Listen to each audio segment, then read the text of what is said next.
अक्टूबर 2024, दिन बुधवार, हिंदी तिथि सप्तमी। और आइए बात करते हैं आज के मुख्य समाचार में। इसके कुछ प्रमुख खबरों में जानेंगे दोस्तों। भयंकर चक्रवात तूफान की चेतावनी के चलते रेलवे ने ट्रेनें कैंसिल की, स्कूल कॉलेजों में भी हुई छुट्टियां। पीएम मोदी ने अपने रूस दौरे के दौरान 5 बड़ी घोषणाएं की हैं। बढ़ते मोबाइल रिचार्ज के बीच सरकारी टेलीकॉम कंपनी ने लिया बड़ा फैसला। इस राज्य सरकार की बड़ी घोषणा, ऐसे लोगों को मिलेगी हर महीने 5,000 रुपए सहायता राशि। संविदा कर्मियों, शिक्षकों और सरकारी कर्मचारियों के लिए भी सरकार ने एक बड़ा फैसला लिया है। 3 साल तक फ्री मिलेगा 7 लाख रुपए तक का लाइफ इंश्योरेंस। प्राइवेट नौकरी करने वाले कर्मचारियों के लिए भी अच्छी खबर। और कल गृह मंत्री अमित शाह ने अपने जन्मदिन पर बड़ा ऐलान किया, 6.5 करोड़ परिवारों को बड़ा तोहफा दिया। 12वीं पास है तो छात्रवृत्ति के लिए कर सकते हैं आवेदन, हर महीने मिलेगी 8,000 की मदद। इन खबरों समेत जानेंगे आज के ताजा सोना चांदी के भाव, सरकारी नौकरियों की जानकारी, मौसम समाचार। तो चलिए देखते हैं आज की 50 बड़ी महत्वपूर्ण खबरों को फटाफट से। देखिए सबसे पहले कुछ अपडेट देखते हैं पीएम मोदी के रूस दौरे के। ब्रिक्स समिट में शामिल होने के लिए पीएम मोदी अभी रूस में है और यहाँ रूसी राष्ट्रपति व्लादिमीर पुतिन से मुलाकात की। दोनों नेताओं ने एक दूसरे को गले लगाकर बधाई भी दी। ये तस्वीरें आप देख सकते हैं। और इस मुलाकात में पीएम मोदी बोले कि रूस यूक्रेन जंग केवल बातचीत से रुकेगी, भारत इसमें हर मदद देने को तैयार है। मुलाकात के दौरान पीएम मोदी से मजाकिया अंदाज में बोले राष्ट्रपति पुतिन, हमारे रिश्ते बहुत अच्छे हैं, आप बिना ट्रांसलेटर के भी समझते हैं। मतलब पुतिन का कहना है कि हमारी बातचीत को समझने के लिए अनुवाद की ही जरूरत नहीं है, भारत रूस के संबंध इतने अच्छे हैं। पीएम मोदी ने भी कहा कि 3 महीने में मेरा 2 बार रूस आना गहरी मित्रता को दर्शाता है। वहीं इजराइल ईरान तनाव के बीच पीएम मोदी ने रूस में इस ब्रिक्स समिट में ईरानी राष्ट्रपति मसूद पेजेशकियान से भी मुलाकात की और इस मुलाकात के दौरान पश्चिम एशिया की स्थिति को लेकर भी बातचीत हुई। और पहले ही मुलाकात में पीएम मोदी ने ईरान के राष्ट्रपति को भारत आने का न्योता भी दिया, तो राष्ट्रपति पेजेशकियान भी बोले कि मुझे कबूल है। और ईरानी राष्ट्रपति से मुलाकात के बाद देखिए इजरायली राजदूत का भी एक बयान सामने आया। अजहार बोले कि पश्चिम एशिया में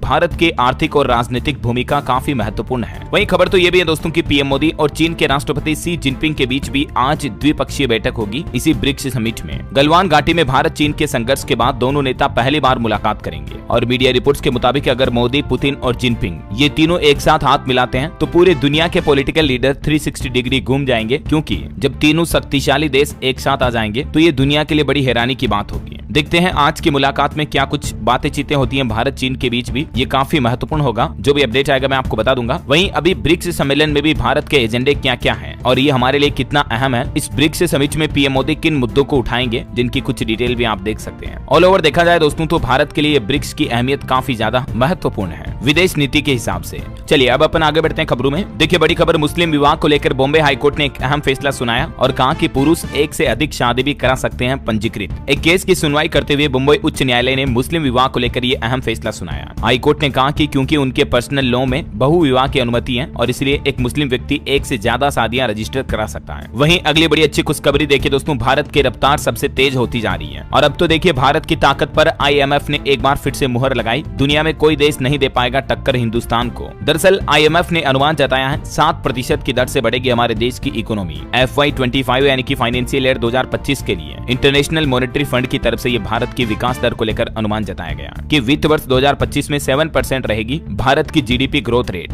IMF ने कहा कि वित्त वर्ष 2026 में भी इंडिया की इकोनॉमी 6.5% की दर से बढ़ेगी। और न सिर्फ IMF बल्कि देखिए एक और रेटिंग एजेंसी S&P ने भी यह दावा किया है कि 2025 में भारत की विकास दर 6.8% और 2026 में 6.6% रहेगी। तो ये जो भी सर्वे आ रहे दोस्तों, भारत की विकास दर को लेकर वाकई में अच्छे संकेत हैं। मीडिया रिपोर्ट्स के मुताबिक साल 2030 तक दुनिया की तीसरी सबसे बड़ी इकोनॉमी होगा हमारा भारत। चालू वित्त वर्ष में भी शानदार रहेगी GDP ग्रोथ रेट, क्योंकि भारत सरकार भी लगातार इंफ्रास्ट्रक्चर पर अपना खर्च बढ़ा रही है और घरेलू खपत भी तेजी से बढ़ रही है, तो इसका सकारात्मक असर GDP पर देखने को मिल रहा है। चलिए अगली बड़ी खबर देखिए, 30 विमानों को फिर मिली बम से उड़ाने की धमकी। अब तक 120 से ज्यादा विमानों को धमकी मिल चुकी है, जिससे 200 करोड़ से भी ज्यादा का नुकसान हुआ। दिनों दिन फ्लाइट्स में बम की धमकियां लगातार बढ़ती जा रही है। अब इंडिगो, विस्तारा और AI यानी एयर इंडिया की भी 50 से ज्यादा फ्लाइट्स में बम की धमकियां और मिली हैं। बीते 8 दिनों में यानी सप्ताह भर में ही 170 से ज्यादा विमानों को धमकियां मिली और सरकार बोली कि अब सख्त कानून लाएंगे। ये खोखली धमकियों को लेकर केंद्र सरकार ने 4 बड़े एक्शन भी लिए हैं। देख सकते हैं एयर मार्शल की संख्या दुगनी की जाएगी, एयरलाइंस के CEO के साथ बैठक भी की, DGCA के प्रमुख को हटाया गया, मुंबई और कोची से 2 लोगों को अरेस्ट भी किया गया। और दोस्तों न सिर्फ विमानों में बल्कि अब तो ये धमकियों का सिलसिला स्कूलों तक भी पहुंच चुका है। देखिए देखिए आप, बीते दिन देश के कई सीआरपीएफ के स्कूलों को बम से उड़ाने की धमकी मिली। स्कूल प्रबंधन को जब ये ईमेल मिला तो हड़कंप समझ गया। 3 राज्यों के 5 स्कूलों को ये बम की धमकियां मिली हैं, जिनमें 3 तो सीआरपीएफ के स्कूल रहे। हालांकि जांच में कुछ भी संदिग्ध नहीं मिला, यानी कि ये भी धमकियां खाली खोखली धमकियां रही। और ये वजह कि इन खाली धमकियों के चलते अब बीटीएसी और अलर्ट हुआ। कई सारे प्रोटोकॉल में भी बदलाव किया गया। अफवाहों से निपटने के लिए अब सख्त कदम उठाए जाएंगे। चलिए अगला अपडेट देखिए, आम आदमी पार्टी सरकार का बड़ा ऐलान। दिव्यांग व्यक्तियों को अब 5,000 रुपए मासिक पेंशन देगी दिल्ली सरकार। दिल्ली सरकार के समाज कल्याण मंत्री सौरभ भारद्वाज की तरफ से ये बड़ी घोषणा की गई है। वहीं कलकत्ता ट्रेनी डॉक्टर केस पर भी खबर आ रही है। पीड़ित के पिता ने अब गृह मंत्री अमित शाह को एक मेल लिखा, जिसमें कहा कि मैं आपसे मार्गदर्शन और मदद चाहता हूं, मुलाकात का समय दें। वैसे अभी काफी दिनों बाद अब कलकत्ता में जूनियर डॉक्टर्स ने भूख हड़ताल खत्म की। मुख्यमंत्री ममता बनर्जी से मीटिंग के बाद ये फैसला लिया। मैंने आपको कल अपडेट बताया था।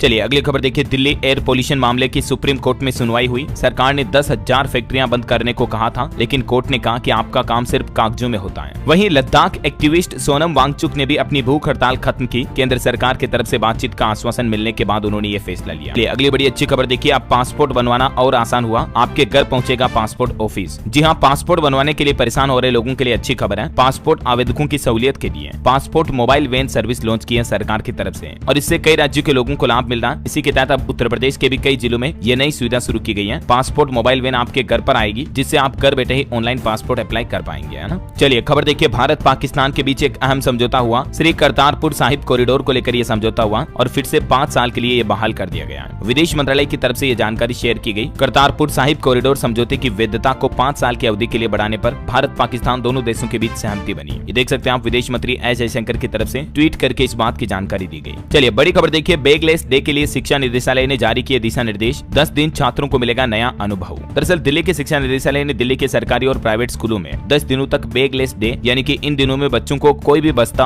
बैग स्कूल में नहीं ले जाना पड़ेगा, ये लागू करने के दिशा निर्देश जारी किए हैं। इस पहल का उद्देश्य है स्कूलों में बच्चों को सीखने के लिए एक नया अनुभव देना और तनाव मुक्त बनाना। मतलब 10 दिन ऐसे होंगे जब बच्चों को बैग नहीं ले जाना पड़ेगा। इस दौरान बच्चे खेलेंगे, कुछ नई सांस्कृतिक एक्टिविटीज करेंगे, है ना। वहीं शिक्षा से जुड़ा एक और अपडेट आ रहा। शिक्षा मंत्रालय ने बढ़ाई 5वें युवा संगम के लिए पंजीकरण की अंतिम तिथि, और अब इस तारीख तक आवेदन कर पाएंगे युवा। इच्छुक उम्मीदवार अब 25 अक्टूबर तक इसके लिए आवेदन कर पाएंगे। शिक्षा मंत्रालय ने वार्षिक सांस्कृतिक और शिक्षा आदान प्रदान कार्यक्रम युवा संगम के 5वें चरण की ये तारीख बढ़ाई है। वहीं स्कॉलरशिप यानी कि छात्रवृत्ति को लेकर भी एक अच्छी खबर आ रही है। अगर आप भी 12वीं पास है तो छात्रवृत्ति के लिए आवेदन कर सकते हैं। हर महीने 8,000 रुपए तक की मदद मिलेगी। दरअसल ईशान उदय छात्रवृत्ति भारत सरकार द्वारा उत्तर पूर्वी राज्यों के छात्रों के लिए एक विशेष स्कॉलरशिप स्कीम है, यानी छात्रवृत्ति योजना है। इसका उद्देश्य उन छात्रों को वित्तीय सहायता देना जो कि उच्च शिक्षा लेना चाहते हैं, लेकिन आर्थिक कारणों से यानी कि गरीबी की वजह से अगर आगे की पढ़ाई नहीं कर पा रहे हैं, तो स्नातक में प्रवेश करने के लिए 12वीं पास स्टूडेंट को हर महीने 8,000 रुपए छात्रवृत्ति के रूप में दिए जाएंगे। विश्वविद्यालय अनुदान आयोग यूजीसी की तरफ से ये स्कॉलरशिप स्कीम निकाली गई है, और इच्छुक उम्मीदवार इस ऑनलाइन पोर्टल पर जाकर scholarships.gov.in पर जाकर आवेदन कर सकते हैं। अब इसके लिए कुछ नियम और शर्तें भी हैं। ये देख सकते हैं आप किन किन स्टूडेंट को ये छात्रवृत्ति मिलेगी। एलिजिबिलिटी क्राइटेरिया को लेकर सरकार की तरफ से ये गाइडलाइन जारी की गई है। इन राज्यों के निवासी इस छात्रवृत्ति के लिए आवेदन कर सकते हैं, ठीक है। और इसके अलावा भी 10 महीने तक ये स्कॉलरशिप दी जाएगी। चलिए अगली खबर देखिए, एडीबी पश्चिम बंगाल में बिजली वितरण में सुधार के लिए $24.1 करोड़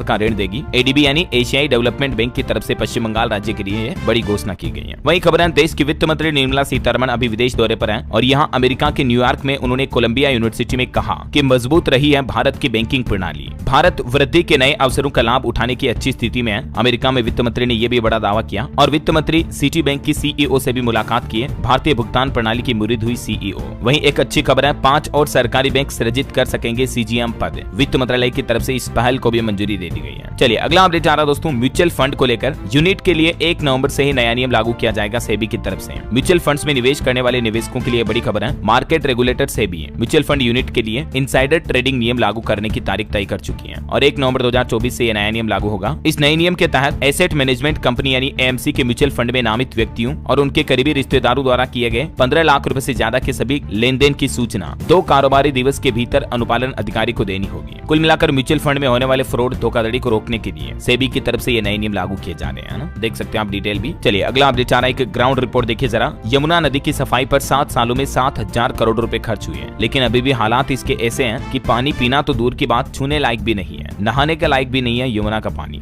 जबकि दिल्ली प्रदूषण नियंत्रण कमेटी के आंकड़ों की माने तो इतने हजारों करोड़ रुपए की धनराशि स्वीकृत की गई यमुना की सफाई के लिए। अब जा कहां रहा है ये पैसा, देखिए जरा। चलिए अगली खबर देखिए दोस्तों, सरकार ने एक और मेगा बस मिशन का नया प्लान बनाया है, जिसके तहत 2.25 लाख करोड़ रुपए खर्च किए जाएंगे। अर्बन मोबिलिटी मिशन में बस स्टॉप, टर्मिनल और डिपो समेत इलेक्ट्रिक बसों और रिलेटेड इंफ्रास्ट्रक्चर को तैयार किया जाएगा। सरकार का प्लान है नई इलेक्ट्रिक बसों की शुरुआत के साथ ही 5000 किलोमीटर पैदल और साइकिल चलाने के लिए भी सड़कों का निर्माण किया जाएगा। रोड इंफ्रास्ट्रक्चर और बसों की सुविधाएं खास करके ग्रामीण इलाकों में बढ़ाने के लिए सरकार ये नई प्लानिंग कर रही है, देख सकते हैं आप डिटेल। 2025 में इस मिशन को लॉन्च किया जाएगा, है ना। वहीं देखिए बड़ी खबर, तमिल गान विवाद के बाद डिप्टी सीएम ने हिंदी थोपने का आरोप लगाया। तमिलनाडु में फिर से हिंदी भाषा को लेकर एक कंट्रोवर्सी शुरू हो रही है। तमिलनाडु के राज्य गान में द्रविड़ शब्द छूटने पर हंगामा शांत नहीं हुआ और राज्य की सरकारें और लोग आरोप लगा रहे कि सरकार हम पर हिंदी थोपने की कोशिश कर रही है। इस बीच अब तमिलनाडु के उप मुख्यमंत्री उदयनिधि स्टालिन ने यह भी कहा है कि मैं नवविवाहितों से अनुरोध करता हूं कि वे अपने बच्चे के लिए एक सुंदर तमिल नाम के साथ आएं, मतलब बच्चे का नाम तमिल में रखें, हिंदी में नहीं।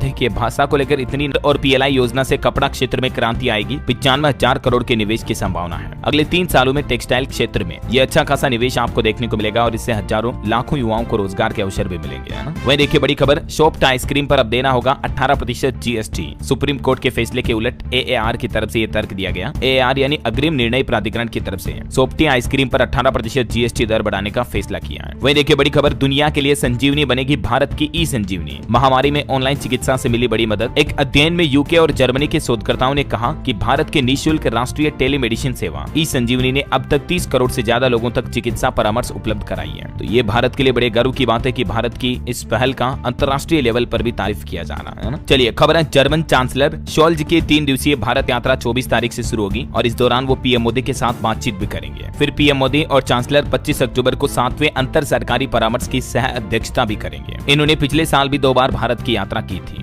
वहीं देखिए एक बड़ी दुर्घटना हो गई, बेंगलुरु में निर्माणाधीन इमारत ढही, 20 मजदूर फंसे, 1 की जान चली गई, 14 को बचाया गया। स्पैम कॉल को लेकर एक बड़ी खबर आ रही है। 27 दिनों के अंदर बिहार में 22 करोड़ स्पैम कॉल दर्ज किए गए। आर्टिफिशियल इंटेलिजेंस ने 70 लाख फर्जी एसएमएस भी पकड़े। ये जो ट्राई की तरफ से नई पहल शुरू की गई, इसके रिजल्ट सामने दिखने लगे हैं। बिहार झारखंड में सबसे ज्यादा लोगों को फर्जी कॉल और मैसेज के साथ सामना करना पड़ रहा और ये स्पैम कॉल को रोकने के लिए अब टेलीकॉम कंपनियां एआई का भी इस्तेमाल कर रही है। चलिए अगली बड़ी अच्छी खबर देखिए, 3 साल तक फ्री मिलेगा 7 लाख रुपए तक का लाइफ इंश्योरेंस यानी कि जीवन बीमा। ईपीएफओ ने 12 महीने लगातार सर्विस की शर्त भी हटा दी है। ईपीएफओ यानी कर्मचारी भविष्य निधि संगठन की तरफ से ईडीएलआई स्कीम यानी कर्मचारी जमा संबंध बीमा स्कीम को लेकर इस अवधि को 3 साल तक के लिए बढ़ा दिया और ईपीएफओ के इस फैसले से तकरीबन 6 करोड़ से ज्यादा सदस्यों को फायदा होगा। ईडीएलआई स्कीम के तहत ईपीएफओ सब्सक्राइबर्स को 7 लाख रुपए तक का जीवन बीमा बिल्कुल फ्री में मिलता है और पहले इसमें एक शर्त यह भी थी कि कर्मचारी एक ही जगह पर कम से कम 12 महीने नौकरी करो, 1 साल तक एक ही कंपनी में नौकरी करें, तब इसका फायदा मिलता था। लेकिन अभी इस शर्त को भी ईपीएफओ ने हटा दिया, तो इससे भी देश के लाखों प्राइवेट नौकरी करने वाले और सरकारी कर्मचारियों को भी फायदा होगा जो ईपीएफओ से जुड़े हैं। अब ये बीमा राशि कितनी होगी ये सैलरी पर डिपेंड करती है और नौकरी अगर बिल्कुल छोड़ दे तो फिर इसका लाभ नहीं मिलता है। वहीं देखिए कल गृह मंत्री अमित शाह का जन्मदिन था और इस मौके पर उन्होंने एक बड़ा ऐलान किया है। 6.5 करोड़ परिवारों को तोहफा मिला और ये परिवार है डेयरी उद्योग से जुड़े परिवार। इनको जल्द ही सहकारी क्षेत्र में शामिल किया जाएगा। गृह मंत्री अमित शाह की तरफ से ये बड़ा ऐलान किया गया है। उन्होंने कहा कि हमारे देश के ग्रामीण क्षेत्र के करीब 6.5 करोड़ परिवारों को अभी भी उनकी मेहनत का पूरा लाभ नहीं मिल रहा है। जो किसान भाई लोग दूध बेचते हैं, दुग्ध उत्पादक हैं, तो ऐसे परिवार जो अभी भी सहकारी क्षेत्र के दायरे से बाहर हैं और उचित मूल्य नहीं मिलने के कारण उन्हें शोषण का सामना करना पड़ रहा है, तो डेयरी कारोबार से जुड़े तकरीबन 6 से 8 करोड़ परिवारों को अब सहकारी क्षेत्र में शामिल किया जाएगा और उन्हें एक्स्ट्रा लाभ मिलेगा। देख सकते हैं आप क्या सरकार की प्लानिंग है इस बारे में। बहरहाल अभी तो कुछ और महत्वपूर्ण और काम की खबरें देखेंगे दोस्तों अपन, लेकिन फिलहाल वक्त तो चला आज के ताजा मौसम समाचार जानने का। देखिए दोस्तों, डाना साइक्लोन जो अभी आ रहा उसको लेकर रेलवे ने भी बड़ा फैसला लिया। 23 से 26 अक्टूबर तक रद्द रहेगी तकरीबन 188 ट्रेनें। बंगाल की खाड़ी से एक बड़ा चक्रवाती तूफान आ रहा। उड़ीसा राज्य में तो सरकारी कर्मचारियों की छुट्टियां भी कैंसिल कर दी गई है। 10 जिलों में हाई अलर्ट जारी किया गया। साइक्लोन दाना 25 अक्टूबर को उड़ीसा और पश्चिम बंगाल के तट से टकराएगा। बेंगलुरु में 6 घंटों में ही 6 इंच बारिश हुई। साउथ ईस्ट रेलवे की 150 ट्रेनें कैंसिल है अभी। और ये चक्रवाती तूफान की चेतावनी के बाद कई जगहों पर स्कूल कॉलेज भी बंद करने का आदेश जारी कर दिया। डाना की दस्तक से पहले ही दहशत का माहौल बन गया। उड़ीसा और बंगाल के तकरीबन 23 जिलों के स्कूल बंद कर दिए गए। 25-26 अक्टूबर तक ये स्कूल बंद रखने का आदेश जारी कर दिया। और दोस्तों, बंगाल उड़ीसा के अलावा भी दाना तूफान का असर कई और राज्यों में देखने को मिलेगा। देखिए आप, छत्तीसगढ़ में भी अगले 2 दिन बरसात की चेतावनी। प्रदेश में कुछ जगहों पर हल्की से मध्यम बारिश के आसार हैं। राजस्थान के भी 4 जिलों में आज भारी बारिश का अलर्ट है। कई शहरों में बरसात के साथ ओलावृष्टि की भी चेतावनी। बिहार में भी देखिए चक्रवाती तूफान को लेकर ट्रेनें रद्द की गई। गया से गुजरने वाली 6 ट्रेनें कैंसिल रहेगी। 23 से 25 अक्टूबर के बीच दिखेगा असर। झारखंड में भी आज 23 अक्टूबर से चक्रवात दाना का असर दिखेगा। दक्षिणी मध्य में भारी बारिश और आकाशीय बिजली गिरने की भी आशंका है। 50 किलोमीटर प्रति घंटा की रफ्तार से हवाएं चलेगी। हरियाणा में मौसम विभाग का कहना कि देरी से शुरू होगी इस बार सर्दी की शुरुआत। 24 अक्टूबर के बाद बदलेगा मौसम। और भी स्काईमेट वेदर की रिपोर्ट के मुताबिक अगले 24 घंटों के दौरान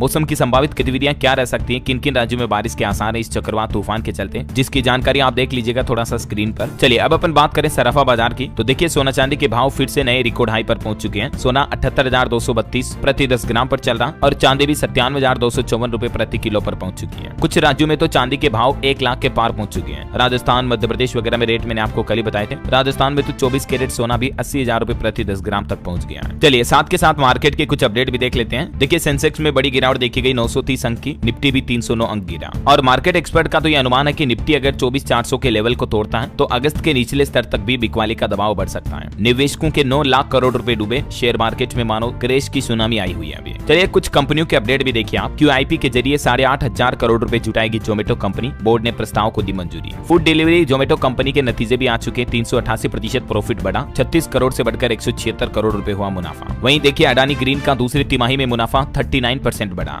इनकम भी 30% बढ़कर 3376 करोड़ रुपए रही। और पेटीएम को भी 930 करोड़ का नेट प्रॉफिट हुआ। हुंडई कंपनी का शेयर 1.5% नीचे 1931 पर लिस्ट हुआ। ओरिएंट सीमेंट की 46.5% हिस्सेदारी खरीदेगी अंबुजा सीमेंट, 8,100 करोड़ रुपए में डील हुई। वहीं देखिए दोस्तों बजाज हाउसिंग फाइनेंस ने IPO के बाद पहली बार नतीजे जारी किए। दूसरी तिमाही में नेट प्रॉफिट 21% बढ़कर 546 करोड़ रुपए रहा। चलिए मार्केट के बाद अब अपन आगे बढ़ते हैं खबरों में। देखिए स्कूल हॉलीडे पर खबर है, हरियाणा में छोटी दिवाली की छुट्टी की तारीख बदली गई। सभी स्कूल बंद रहेंगे। दीपावली पर 31 अक्टूबर को सरकारी अवकाश के बाद ये फैसला लिया गया। कुल मिलाकर हरियाणा में 5 दिन छुट्टियां रहने वाली है। एक तो अब 30 अक्टूबर को छोटी दिवाली का अवकाश रहेगा। इसके अलावा 31 अक्टूबर को दिवाली, 1 नवंबर को हरियाणा दिवस, 2 और 3 नवंबर को शनिवार और रविवार के चलते छुट्टी रहेगी। और अंतर्राष्ट्रीय न्यूज पर बड़ी खबर देखिए दोस्तों, बांग्लादेश में फिर से स्टूडेंट ने प्रदर्शन करना शुरू कर दिया। अब एक और नेता का इस्तीफा मांग रहे छात्र। छात्रों की मांग है अब बांग्लादेश के राष्ट्रपति भी अपने पद से इस्तीफा दें। वही खबर है, रूस पहुंचे उत्तर कोरिया के 1500 सैनिकों ने भी बढ़ाई टेंशन। दक्षिण कोरिया ने कहा कि तत्काल वापस बुलाएं। और हमारे पड़ोसी देश पाकिस्तान में भी अब 3 साल का होगा मुख्य न्यायाधीश का कार्यकाल। और एक बड़ी खबर देखिए, खिलाड़ी क्रिस गेल के देश में हड़कंप समझ गया। लाइव मैच के दौरान 5 लोगों की गोली मारकर जान ले ली गई। फुटबॉल जगत से एक बड़ी खबर सामने आई। जेमका में यह मैच चल रहा था, इसी दौरान ये दिल दहला देने वाली घटना हुई है। एक दुर्घटना हमारे आंध्र प्रदेश राज्य में भी हो गई। देखिए बस और ऑटो रिक्शा की भीषण टक्कर में 5 लोगों की जान चली गई। चलिए आगे बढ़े खबरों में। देखिए आप, माधुरी पुरी बुच्च ही बनी रहेगी सेबी की चेयरपर्सन। 4 महीने का कार्यकाल बचा हुआ जो पूरा करेगी। और एक रिपोर्ट में दावा किया जा रहा है कि हिंडनबर्ग रिसर्च के आरोपों को लेकर सेबी चेयरपर्सन माधवी को क्लीन चिट भी मिल चुकी है। अच्छा, गुजरात में देखिए दोस्तों एक अनोखा मामला सामने आया। गुजरात के गांधीनगर में एक नकली जज पकड़ा गया। मतलब जज भी नकली, खुद की अदालत, खुद फैसले सुना रहा, फर्जी कोर्ट चला रहा, कोर्ट ही खुद की है। और कई विवादित मामलों में तो फैसले देकर 100 एकड़ तक जमीन भी हड़प ली। हद होती मतलब देखिए आप फ्रॉडबाजी की भी। इस शख्स ने खुद को जज बताया और गांधीनगर में बने अपने ऑफिस में अदालती माहौल जैसा बनाते हुए फैसले भी सुनाए। वाह, क्या कहोगे ऐसे लोगों के बारे में। ये देख सकते हैं आप, ये इसकी कोर्ट की तस्वीर है। इधर लोग बैठते हैं और सामने नकली जज साहब सुनवाई करते हैं। चलिए अगली खबर देखिए, मध्य प्रदेश में 1 लाख सरकारी नौकरियां दी जाएगी। मुख्यमंत्री मोहन यादव की कैबिनेट बैठक में बड़ा फैसला लिया गया। रेप पीड़िताओं के बच्चों के लिए भी 10 लाख का फंड जारी किया सरकार ने। और ये जो 1 लाख पदों पर सरकारी भर्तियां होगी, इनकी भर्ती प्रक्रिया भी दिसंबर 2024 तक शुरू कर दी जाएगी। और भी MP की मोहन यादव कैबिनेट बैठक में कुछ इन अहम मुद्दों पर फैसले हुए हैं, जिनकी डिटेल आप देख सकते हैं। कई सड़कों वगैरह को भी मंजूरी दी गई। वहीं दोस्तों उत्तर प्रदेश में जो बहराइच में हिंसा फैली हाल ही में, उस पर भी सुप्रीम कोर्ट ने बुलडोजर एक्शन पर चेताया और कहा कि यूपी सरकार हमारे आदेश के उल्लंघन का जोखिम उठाना चाहती है तो उनकी मर्जी है। चलिए अगला अपडेट देखिए, सरकारी टेलीकॉम कंपनी BSNL ने बदला अपना लोगो और स्लोगन भी।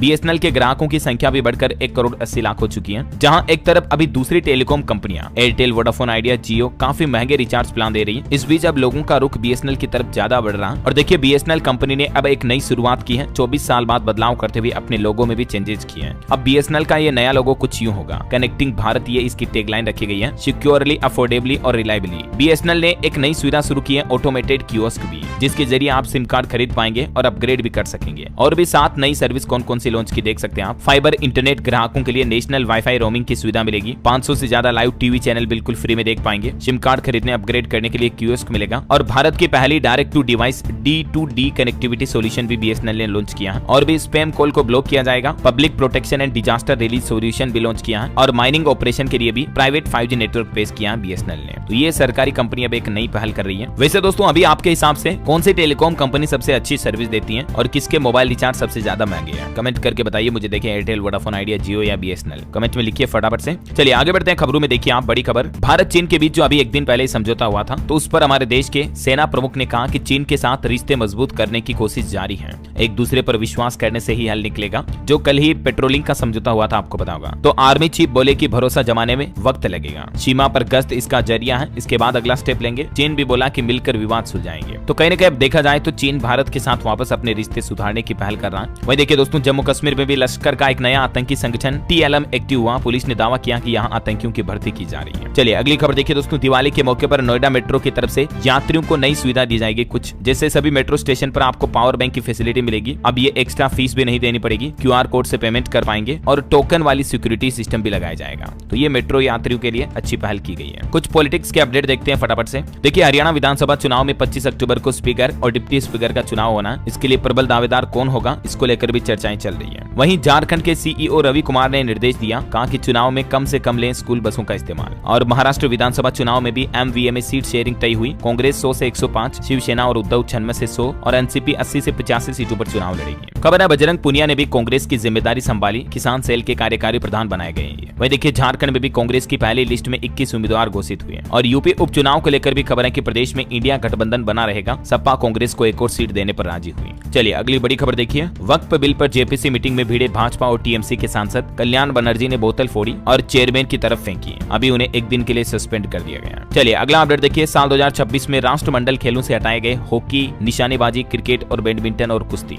इन खेलों को 2026 राष्ट्रमंडल में शामिल नहीं किया जाएगा। वहीं खबर है भारत सिंगापुर के रक्षा मंत्रियों के बीच बैठक हुई। रक्षा सहयोग को और आगे बढ़ाने पर सहमति बनी। रक्षा मंत्री राजनाथ सिंह ने नई दिल्ली में सिंगापुर के रक्षा मंत्री डॉक्टर NG इंग हेन के साथ छठे भारत सिंगापुर रक्षा मंत्री संवाद की सह अध्यक्षता की और ये मुलाकात की। इस छठी बैठक में रक्षा मंत्री राजनाथ सिंह बोले कि दिनों दिन रक्षा सहयोग बढ़ रहा है। और राष्ट्रपति भवन में सिंगापुर के रक्षा मंत्री से देश की राष्ट्रपति द्रौपदी मुर्मू ने भी मुलाकात की। इस दौरान भारत और सिंगापुर के बीच कृत्रिम मेधा में सहयोग बढ़ाने पर भी सहमति जताई गई। वहीं खबर है संयुक्त अरब अमीरात की आधिकारिक यात्रा पर गए हुए हैं अभी भारत के नौसेना प्रमुख एडमिरल दिनेश के त्रिपाठी भी। चलिए अगला अपडेट देखिए दोस्तों, भारत ने लॉन्च की चौथी परमाणु पनडुब्बी S4 जो कि एक साथ 8 मिसाइल दागने में भी सक्षम है। तो ये भी अच्छी पहल है, भारत की ताकत और बढ़ने वाली है। चलिए खबर है दिल्ली में 28 और 29 अक्टूबर को आयोजित किया जाएगा नौसेना नवाचार और स्वदेशीकरण सेमिनार का तीसरा संस्करण भी। वहीं देखिए केरल में यातायात निगरानी के लिए नया citizen sentinel mobile app launch किया गया सरकार की तरफ से। और खबर है विक्रम देव ने कोयला मंत्रालय में संभाला सचिव पद का दायित्व। 18वां प्रवासी भारतीय दिवस उड़ीसा के भुवनेश्वर में आयोजित किया जाएगा। 8 से 10 जनवरी 2025 के बीच इसका आयोजन होगा। वहीं असम राज्य ने भी भूमि अधिकार योजना का तीसरा संस्करण शुरू किया। खबर है गोवा में 24वीं राष्ट्रीय पैरा तैराकी चैंपियनशिप का भी आयोजन हुआ। चलिए अगला अपडेट देखिए, DWC ने हाल ही में जो सभी संविदा कर्मियों की सेवा समाप्त की थी, तो इस पर अब दिल्ली के पूर्व मुख्यमंत्री अरविंद केजरीवाल ने उनकी नौकरी वापस दिलाने का भी आश्वासन जताया। वहीं खबर है देश की राष्ट्रपति द्रौपदी मुर्मू ने 5वें राष्ट्रीय जल पुरस्कार प्रदान किए और कहा कि जल संसाधनों का संरक्षण और संवर्धन सभी की सामूहिक जिम्मेदारी है। मध्य प्रदेश इंदौर के नाम भी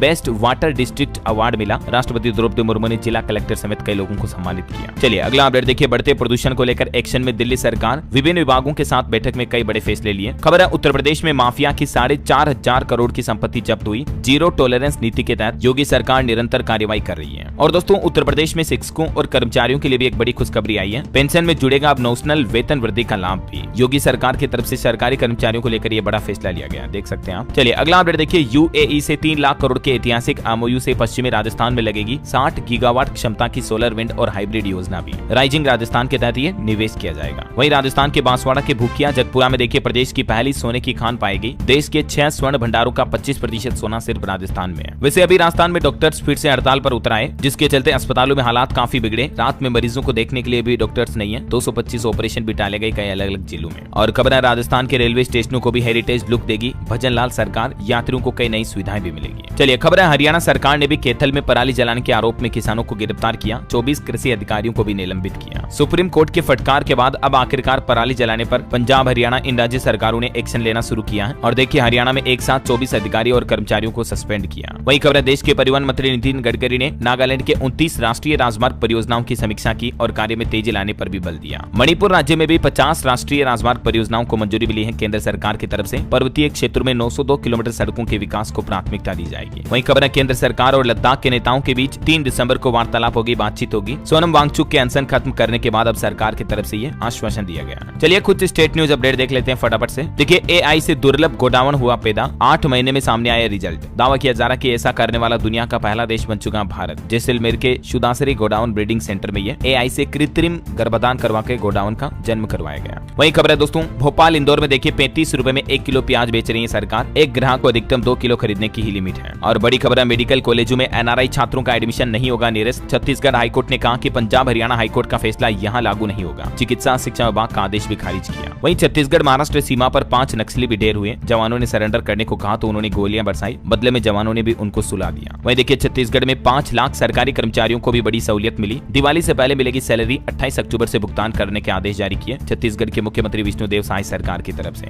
और खबर है, छत्तीसगढ़ जशपुरा में भी सरगुजा विकास प्राधिकरण की बैठक हुई। बजट की राशि 50 से बढ़ाकर 75 करोड़ रुपए की गई। चलिए अगला अपडेट देखिए दोस्तों, उत्तर प्रदेश में दिवाली 31 अक्टूबर को रहेगी या 1 नवंबर को। तो काशी, अयोध्या और मथुरा के पंडित बोले कि शुभ मुहूर्त 31 तारीख को है। लक्ष्मी पूजन शाम 8 बजे किया जाएगा। तो अभी देखा जाए दोस्तों तो देश के ज्यादातर राज्यों में ज्योतिषाचार्य दिवाली को 31 अक्टूबर को ही मनाने पर सहमत है। हालांकि कुछ लोग 1 नवंबर को भी मनाने की बता रहे हैं, लेकिन ज्योतिषाचार्यों का कहना कि ये उचित नहीं है। चलिए खबर है, यूपी की राजधानी लखनऊ में बनेगा वर्ल्ड का सबसे बड़ा पीडियाट्रिक हार्ट सेंटर। सीएम योगी ने घोषणा करते हुए कहा कि बच्चों से जुड़ी बीमारियों को नजदीक से देखा। एसजीपीजीआई में भी 4 योजनाओं का शुभारंभ हुआ। वहीं देखिए लखनऊ में अधिकतम 10,000 में होगा प्रॉपर्टी का म्यूटेशन। नया नियम आज से लागू होगा। बिना लाइसेंस के नहीं चलेंगे टेम्पो, ऑटो और ई रिक्शा भी। और वहीं देखिए बिहार की खबर, लड़के से बनी लड़की, जो कि आज देश की पहली ट्रांस वुमन दरोगा है। लड़की से लड़का बने रोनित झा ने भी पहनी वर्दी। वहीं पंजाब हरियाणा हाईकोर्ट का एक और अहम फैसला देखिए दोस्तों, ट्रायल जज की गलतियों को पक्षपात नहीं माना जा सकता है। तनाव के कारण गलतियां भी हो सकती हैं। जज भी आखिर इंसान ही है। और खबर है, बिहार सरकार ने पंजाब लुधियाना के उद्योगपतियों को ऑफर दिया। कपड़ा और होजरी इंडस्ट्री लगाने की पेशकश की। 1 लाख करोड़ निवेश का लक्ष्य रखा है। वहीं पंजाब के 20,000 स्कूलों में एक साथ हुई पेरेंट्स टीचर मीटिंग। मुख्यमंत्री भगवंत मान ने नंगल में पेरेंट्स और स्टूडेंट से मुलाकात भी की और बोले कि बच्चों पर दबाव न बनाएं। इस पीटीएम में 27 लाख से ज्यादा अभिभावक जुटे। सीएम भगवंत मान ने कहा कि जारी रहेगा मिशन स्कूल ऑफ एमिनेंस। चलिए खबर है, चंडीगढ़ प्रशासन के भी कर्मचारियों को मिलेगा 30 दिन का बोनस। समूह बी और सी को मिलेगा फायदा। केंद्र सरकार के आदेश का पालन होगा। वहीं देखिए दोस्तों, हिमाचल प्रदेश कैबिनेट की बैठक हुई। कई फैसले लिए गए। वन मित्र भर्ती को हरी झंडी मिली। 964 वीपीए भी रेगुलर होंगे। हमीरपुर में भी भरे जाएंगे 150 नर्स के स्टाफ भी। हिमाचल के सीएम सुक्खू कैबिनेट की बैठक में ये कुछ बड़े फैसले लिए गए। वहीं हिमाचल की सुक्खू सरकार ने युवाओं के लिए भी अच्छी घोषणा करते हुए कहा कि 10 दिन में आ जाएंगे लंबित परीक्षाओं के परिणाम भी। चलिए खबर देखिए, उत्तराखंड के हाई एल्टीट्यूड में रखे जाएंगे ऑक्सीजन कंसंट्रेटर। मुख्य सचिव ने स्वास्थ्य विभाग को निर्देश दिए ताकि पर्यटकों को भी कोई दिक्कत न हो। और वहीं देखिए उत्तराखंड की सड़कें गड्ढा मुक्त न होने पर मुख्यमंत्री पुष्कर सिंह धामी नाराज हुए। लापरवाह अधिकारियों पर भी कार्रवाई करने के निर्देश जारी किए। खबर है, उत्तराखंड में 12 जनवरी तक तैयार होगी युवा नीति। मंत्री रेखा आर्य ने दिए जल्दी कार्य पूरा करने के निर्देश। चलिए कुछ एजुकेशनल खबरें देखते हैं।